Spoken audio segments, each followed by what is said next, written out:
Hello friends, welcome to best English classes. मैं हूं doctor प्रतीक और आज हम पढ़ रहे हैं कल्कि की लिखी कहानी द टाइगर किंग।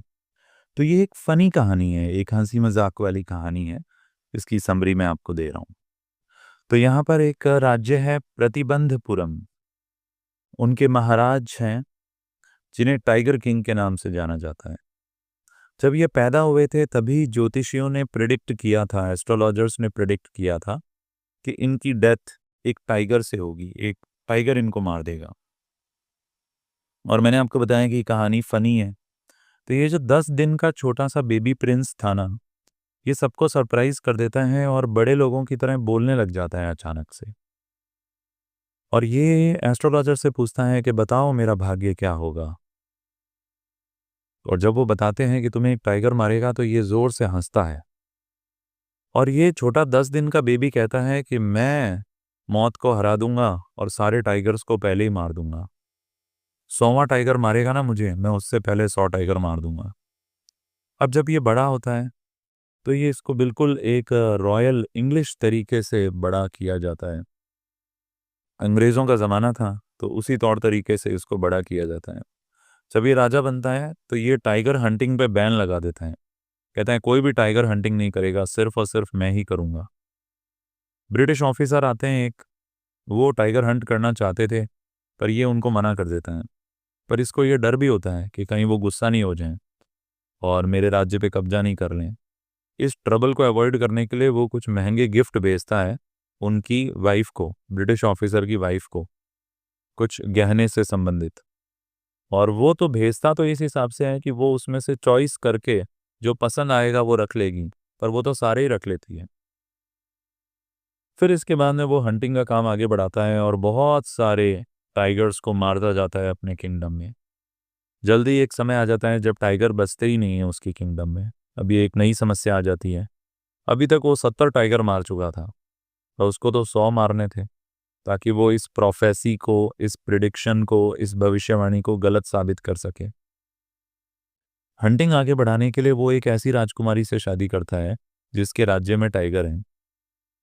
इनके ससुर जी के किंगडम में बहुत टाइगर थे, तो ये जब भी जाता अपने ससुराल वहाँ के टाइगर मार के आ जाता। जल्दी एक समय आया जब उसने 99 टाइगर्स को मार लिया। अब सिर्फ एक ही टाइगर बचा था अपना टारगेट पूरा करने के लिए।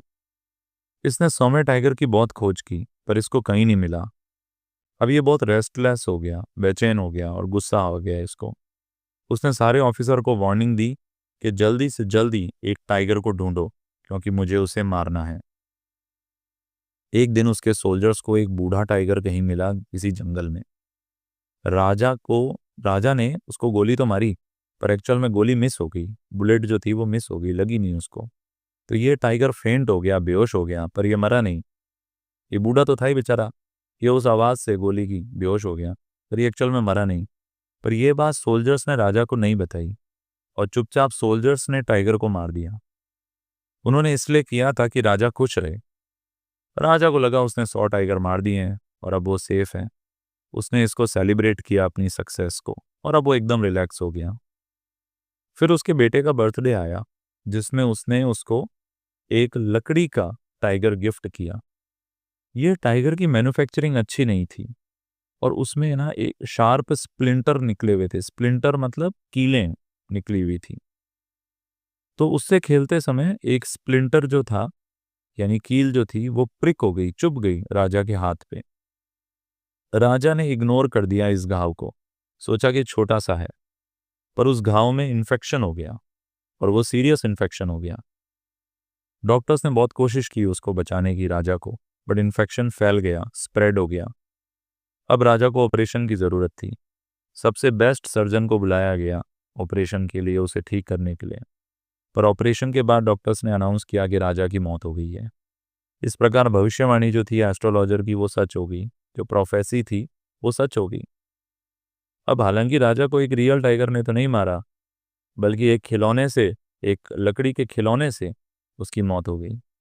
और इस प्रकार जो टाइगर किंग था उसकी ज़िंदगी चली गई एक बड़े आयरॉनिक तरीके से, व्यंग्यात्मक तरीके से। तो ये एक फ़नी कहानी थी, एक मजाकिया कहानी थी।